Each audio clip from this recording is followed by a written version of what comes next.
Let's stop pretending that Guyana's racial tension just happened. Hello, good morning, and let's have this conversation. It did not. It was engineered and it was done with precision. Let's get into where I'm going with this. After emancipation in 1838, Black Guyanese made a decision that shook the entire colonial system. They refused to go back to plantation labor, not because they were lazy, but because they understood something deeper. Freedom without control over your labor is not freedom at all. So they walked away from living like that, functioning like that. And that created a problem for the British Empire. Sugar could not be produced at the same scale without a controlled workforce. So what did they do? Let's talk about what they did. They imported indentured laborers from India under contracts that looked legal but functioned under pressure and restriction. Now, pay attention to this strategy. Instead of fixing the system, they replaced the labor. Instead of addressing exploitation, they redirected exploitation. And instead of one unified group resisting oppression, they created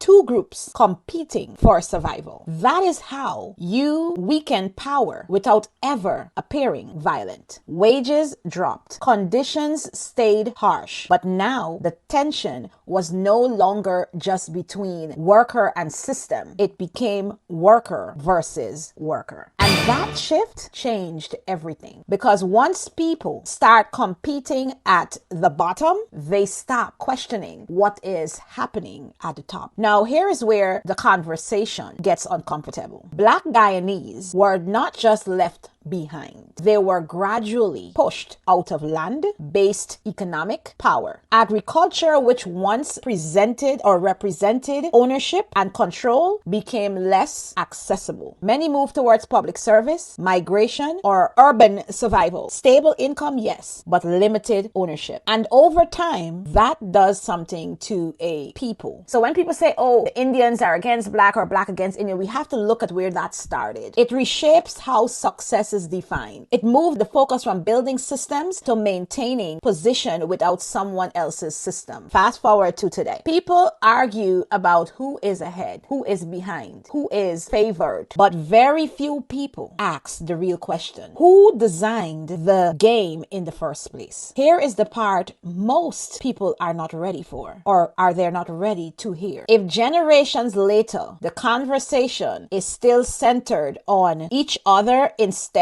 of the structure, that created the divide. Then the system did not collapse. It succeeded. It trained people to defend their position instead of dismantling it. And until that changes, the argument will continue, but the outcome will stay the same. If you want, you can let me know in the comment section what are your thoughts on this topic.